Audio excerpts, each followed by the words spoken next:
Warrior, from the moment he first grasped a weapon. His very existence was forged in the crucible of conflict.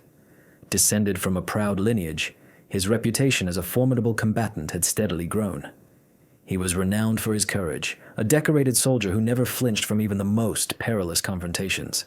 He had participated in innumerable campaigns, shedding blood for his people and their cause, earning, or so he had assumed, their profound respect. For years, the galaxy had been racked by a devastating war. An interstellar alliance had been forged to confront a formidable adversary that threatened every sentient species. Each race contributed its most skilled warriors to the fray.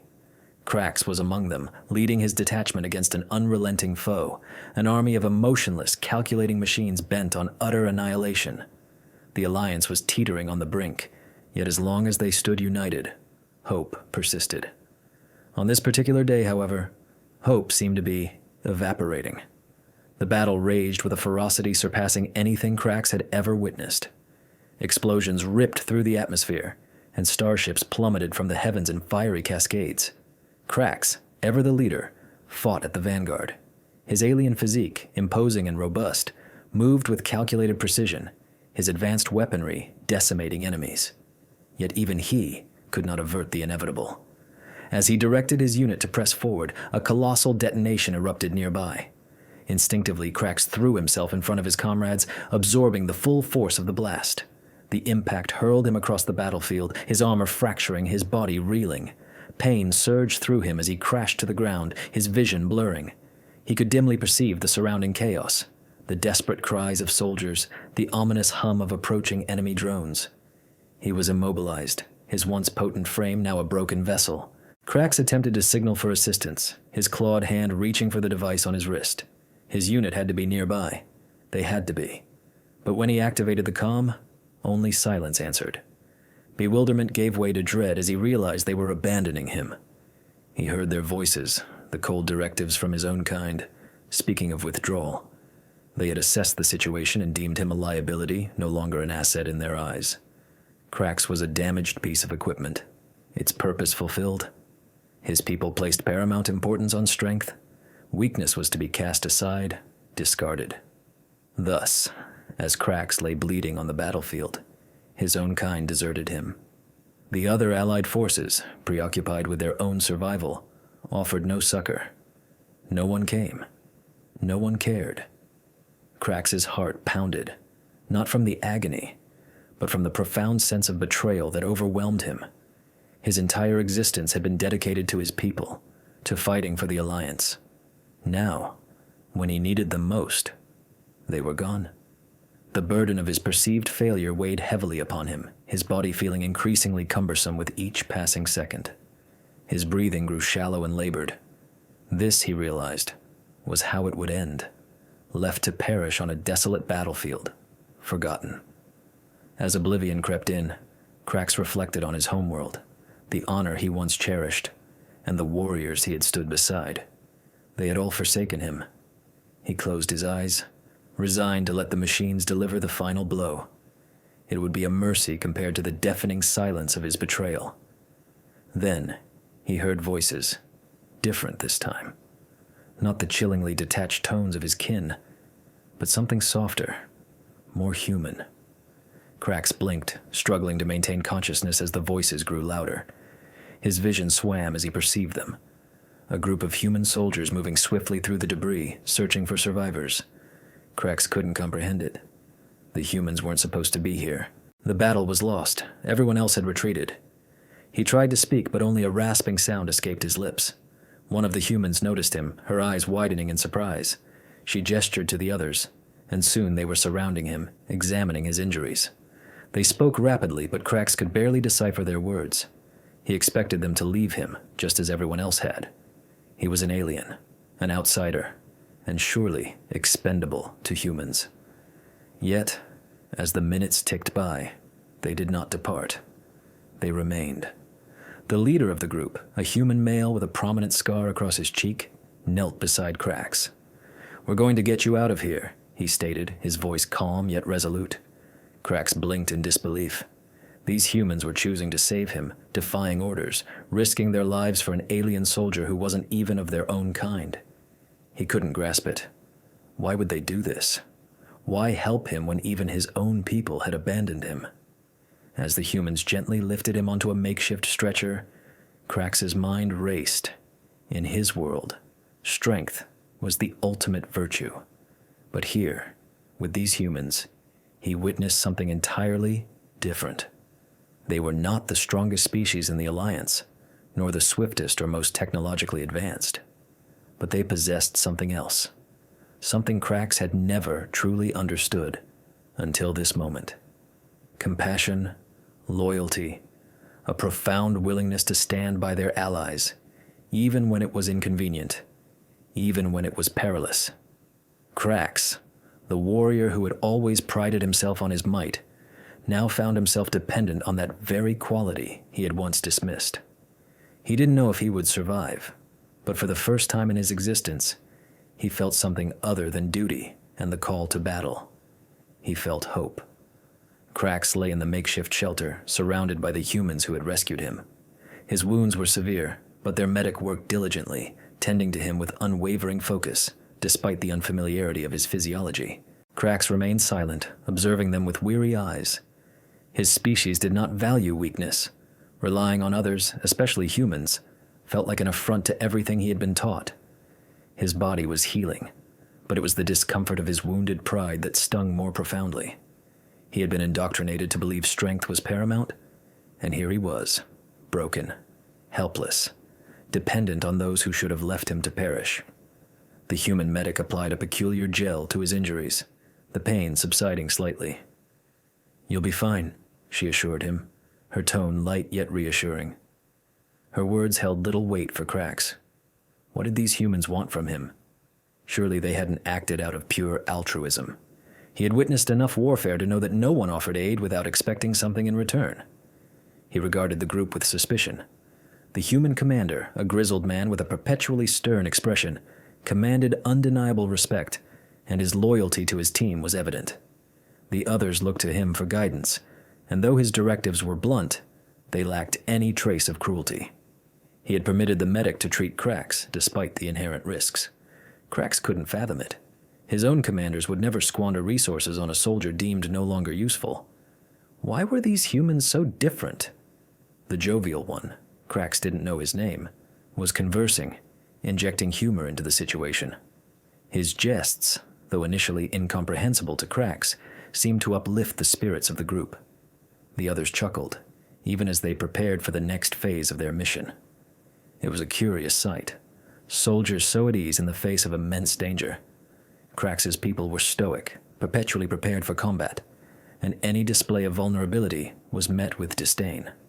Yet these humans seemed to thrive on camaraderie, on shared moments of laughter, even when death loomed. It unsettled Krax. He shifted uncomfortably, unsure how to respond to their casual friendliness. When the medic inquired about his well-being, her concern seemed genuine, but Krax couldn't help but question its sincerity. "Why did you save me?" he asked, his voice rough. His species did not pose such questions openly, but the words escaped him before he could stop them. The commander, who had been cleaning a weapon nearby, glanced up. "You were alive," he stated matter-of-factly. "That's reason enough." It was as if saving someone, even an alien, was simply their standard practice. Krax stared at him, unable to reconcile this logic.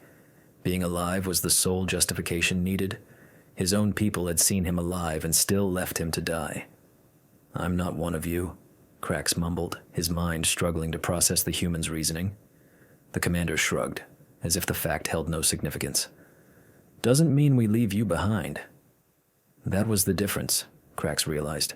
His people had always prioritized outcomes, victory at any cost, discarding the weak without a second thought. Humans, conversely, appeared to value life itself. It wasn't about utility for them. It was about something deeper, something Krax couldn't yet articulate, but it was undeniably present, a palpable force binding them together in a way his own species could not replicate. Over the ensuing days, as Krax's body gradually mended, he observed them more closely. They operated as a unit, but it wasn't merely efficiency that held them together. It was something more. The medic shared her rations with Krax, even though sustenance was scarce. She checked on him frequently, inquiring about his condition, and adjusting her care based on his responses. She displayed no hesitation in treating him, despite his alien physiology, which baffled Krax. The humorous soldier continued to crack jokes, not merely to alleviate the tension, but to include Krax in their banter. "Hey, you ever laughed before?" he inquired, grinning as he presented Krax with a makeshift meal. Krax regarded the human, uncertain how to respond. In his culture, humor was rare, a sign of weakness. But here, amidst the conflict, it seemed to imbue the humans with strength. They weren't afraid to express emotion, to be vulnerable, even as they faced imminent peril. Krax had always been taught to suppress such inclinations, to focus solely on the mission. Yet, here he was, partaking in their food, listening to their jesting, and finding a peculiar sense of ease in their presence. As the days progressed, Krax's suspicion began to dissipate, replaced by a growing admiration for these humans. They didn't require him to be strong, to prove his worth. They saw value in him simply because he was alive. It was a concept so foreign to Krax that it unsettled him, yet it also stirred something within him, something he had long buried beneath the weight of his training. He began to converse more, posing questions about their world and their customs. The humans were more than willing to share, recounting tales of their homeworlds, of their families, of simpler times. Krax listened, absorbing their words, their uninhibited openness. It stood in stark contrast to the rigid structure of his own people, where conversations were purely functional and personal matters were kept strictly private. Late at night, as the stars glittered above the war-torn landscape, Krax found himself contemplating his own kind. Would they have engaged in laughter, shared jokes, and recounted stories in such a manner? No. They would have deemed it a waste of time, a frivolous pursuit. They would have perceived it as weakness. But Krax was beginning to understand that it wasn't weakness at all. It was strength, the kind that arose from unity, not just in battle, but in life itself. One evening, as Krax sat alone, observing the humans prepare for their next endeavor, the commander approached him. "You're healing fast," he noted, glancing at Krax's wounds, which were mending with remarkable speed. Krax nodded. His body was resilient, but his thoughts were elsewhere. "Your people," he began, carefully choosing his words. "They don't abandon the weak." The commander tilted his head, studying Krax intently. "No, we don't," he replied. "We fight for each other." Krax remained silent for a moment, processing the stark contrast. His own kind had left him to die, yet these humans had risked everything to save him, even when it defied all logic. It wasn't merely about survival for them. It was about something more, something Krax was only beginning to comprehend. And for the first time in his life, Krax began to question whether strength was truly what he had always believed it to be. Barely had the humans established their makeshift encampment when the alarms blared. A new threat loomed on the horizon, a sudden enemy assault, completely unanticipated. The machines, their cold and calculating adversaries, had somehow pinpointed their location. It was only a matter of time before they swarmed the area, and the human squad possessed limited options. Krax felt the tension escalate. His body still ached from the injuries he was recovering from, but he was acutely aware of the gravity of the situation. The humans swiftly organized their movements, efficient and decisive. The commander issued orders, and the soldiers responded without hesitation, checking their weaponry and preparing for what would undoubtedly be a grueling engagement. Yet a sense of calm permeated their urgency, a quiet determination that enveloped the group. They had faced impossible odds before and emerged victorious. For Krax, however, the situation was far more complex. His gaze swept across the horizon, his heart pounding with unease. He was a warrior, but following his abandonment by his own kin and his near-death ordeal, something within him had shifted. Doubts had taken root. What if he was no longer strong enough? What if he failed them, just as he had failed in that previous battle? His body might heal, but his spirit felt fractured. He was aware of the humans glancing at him. They didn't question his loyalty directly, but he could sense their unspoken need for reassurance. They had saved him, placed their trust in him, and now, facing this new danger, they expected him to fight alongside them. His instincts urged him forward, to fight as he always had, but his mind was clouded with uncertainty. The commander approached him, his gaze intense but not unkind. "We're up against it," he stated, his voice steady. "This is a long shot, but we need your help. No one knows these enemies like you do." Krax hesitated, his throat tightening. "I don't know if I can." His voice trailed off. It wasn't the physical pain that held him back, but the crushing weight of his failures, the betrayal by his own kind that had made him question everything. The commander studied him for a moment before speaking. "Look, I won't pretend this is easy," he said, "but we don't abandon our own. And that includes you. Now you're part of this squad.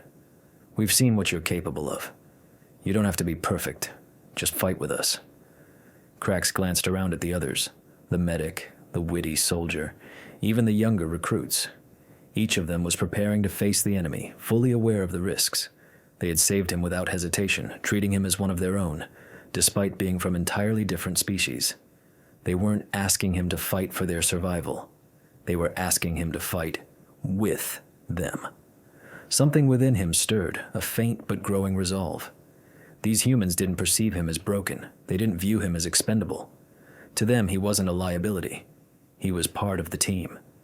And for the first time in a long while, Krax felt the faint pulse of his warrior spirit reawakening. "I'll fight," Krax declared, his voice firmer than he expected. "I'm with you." The commander nodded, a brief flicker of approval crossing his face. "Good. We've got one shot at this." The mission was desperate, a plan to sabotage the advancing enemy forces before they could overrun the area. It was perilous, but it was their only chance for survival.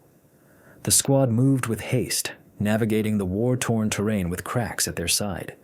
His intimate knowledge of the machines proved invaluable, guiding them through hazardous sectors and identifying critical vulnerabilities in the enemy's defenses. Despite his initial apprehension, Krax seamlessly re-entered his old combat patterns, his tactical mind fully engaged as he coordinated with the humans. The enemy presence was far greater than anticipated. Drones patrolled the skies, scanning the landscape for any movement, while heavily armed ground units patrolled the perimeter. The resilience of the humans was on full display as they pressed onward, undeterred by the overwhelming odds. Even when outnumbered, they never faltered. Their tenacity was unlike anything Krax had ever witnessed. They moved with purpose, and a ferocity in their determination that transcended mere survival. As they reached the heart of the enemy stronghold, the plan rapidly unraveled. A patrol detected them, and alarms blared throughout the complex. Chaos erupted as the machines converged. The squad fought back fiercely, holding their ground, but it was evident they were at a disadvantage. The machines, relentless and unfeeling, surged forward in waves, severing their escape routes. Krax's mind raced. They were trapped. His instinct was to retreat, to regroup, but the humans did not falter. They fought with every ounce of their strength, refusing to abandon the mission, refusing to abandon each other. In the heat of the battle, Krax saw the commander pinned down by enemy fire, his squad barely maintaining their position. The medic had been hit, yet she continued to tend to the others, despite her own injuries. The witty soldier was wounded as well, but he kept firing, interjecting jokes between gritted teeth, as if defying the very peril that surrounded them. Krax's hesitation vanished. These humans had risked everything to save him. They had fought beside him without question, without reservation, and now, facing almost certain demise, they continued to fight, not out of obligation, but because they refused to give up on one another. Something clicked within Krax. His warrior instincts surged, more potent than ever before, not out of duty to his people, not for honor or glory, but for these humans who had shown him a loyalty he had never known. His injuries no longer mattered. His doubts were cast aside. Krax roared, charging into the fray, his alien strength, though battered, still formidable. He tore through the enemy ranks, utilizing every aspect of his combat training to carve a path for the squad. The humans fought alongside him, their movements synchronized, their trust in each other palpable. In that moment, Krax was no longer fighting for himself. He was fighting for them. As the tide of battle began to turn, Krax found himself at the forefront, leading the charge. The enemy forces started to falter under the combined might of the humans and Krax's newfound resolve. Together, they sabotaged critical systems within the base, crippling the machine's offensive capabilities. The mission, against all odds, was a success. When the dust settled and the surviving squad regrouped, Crax stood among them, no longer an outsider. He had proven himself, not just as a warrior, but as an integral part of their team. For the first time, he understood what it meant to fight for something beyond mere duty, for the bonds of loyalty and friendship. As the humans clapped him on the back, their faces etched with exhaustion but alight with smiles, Crax felt a profound sense of belonging. His strength had returned, but it was a different kind of strength now, one rooted not in the fear of failure, but in the unwavering trust of those who stood beside him. The battle was over, the base lay in ruins, and the machines were crippled, for now. Crax stood amidst the human soldiers, his body weary but his spirit resolute. The mission had been a triumph, though it had come at a cost. Several soldiers lay still, fallen in the final surge. The humans moved with a somber silence, their expressions hardened by grief. But there was a quiet dignity in the way they gathered their fallen comrades. Crax watched as they prepared a small ceremony, a simple yet powerful tribute to the companions they had lost. Each human stepped forward, offering words of remembrance or placing a personal memento beside the bodies. The commander stood silently, his expression unreadable, but his posture conveyed the immense weight of every life lost. The medic, her face pale from her own injuries, still managed to place a hand on a fallen soldier, whispering words Crax couldn't discern. This was new to Crax. His species did not mourn their dead. The deceased were simply gone, forgotten once their usefulness had ended. But these humans, these peculiar, resilient beings, honored their fallen as if each life held significance beyond its immediate role in war. It stirred something deep within Crax, something he couldn't fully define. This act, this ritual of remembrance, was a display of strength he had never comprehended.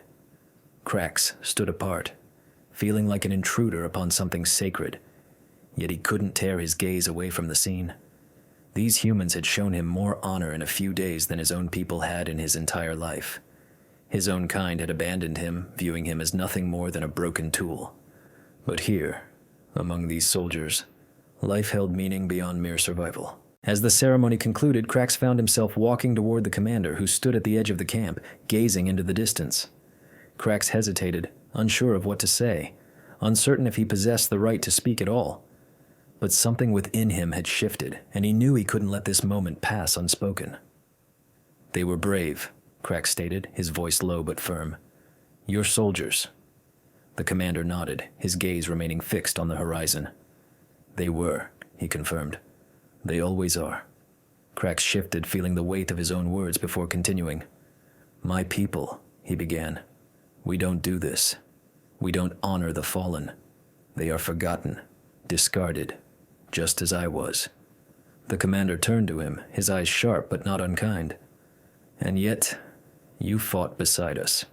Crax paused, searching for the right words.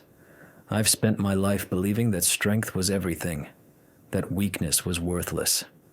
But I was wrong." He looked at the humans around him, those still standing despite everything they had endured. "You are stronger than any of us," he continued, "not because of your weapons or your numbers, but because of this. Because you don't abandon each other, because you care." The commander studied him for a moment as if weighing Crax's words. "Caring makes us vulnerable," he said, his voice quiet but steady. "But it's what keeps us human." Crax nodded slowly, understanding for the first time what that truly meant. His people had cast him aside when he no longer served their purpose. But these humans had seen him as something more than just a soldier. They had seen him as part of their team, part of something greater than the war itself. And in that realization, Crax had found a strength he hadn't known he possessed. The squad was preparing to depart, their mission accomplished. Crax could see the subtle exhaustion in their movements, the quiet grief still lingering in their eyes. Yet they pressed onward, resilient and unbroken. They were survivors, but more than that, they were bound by something far deeper than duty. Crax felt a pull, a tug at something deep within him. He had a choice to make. He could return to his people, to a world where he would forever be perceived as a failure, or he could remain with the humans, with those who had shown him the value of loyalty and compassion. It was a choice he had never anticipated, but now it seemed remarkably clear. As the humans packed their gear, Krax approached the commander again. "I want to stay," he stated, his voice steady. "I want to fight with you. Not because I owe you, but because I believe in what you're fighting for. I believe in you." The commander looked at him, his expression unreadable at first. Then, after a long pause, he nodded. "Then you're one of us." Those words struck Krax harder than any battle ever had. He was one of them. For the first time in his life, he wasn't fighting alone. He wasn't abandoned. He had found something worth fighting for, something beyond his own survival. He had found a family. As they prepared to leave the battlefield behind, Krax looked out into the vastness of space. He felt different now, as though a great weight had been lifted from his shoulders. The galaxy was still at war, but for the first time, Krax felt a sense of hope. He had witnessed the worst of his own kind, the cruelty and coldness that stem from prioritizing strength above all else. But he had also seen the best of humanity, their compassion, their loyalty, their unbreakable spirit. In that moment, Krax knew that humanity's greatest strength lay not in their weaponry or their numbers, but in their hearts. They fought not just for themselves, but for each other. And now, Krax was one of them. He had been abandoned by his people, but he had been saved by the humans. As they marched forward into the unknown, Krax felt a quiet sense of redemption. He had found his place, not through strength, but through loyalty. He had found his honor, not through battle, but through the bonds he had forged, and he knew without a shadow of a doubt that whatever challenges lay ahead, he would face them with these humans at his side, because now they were his people too.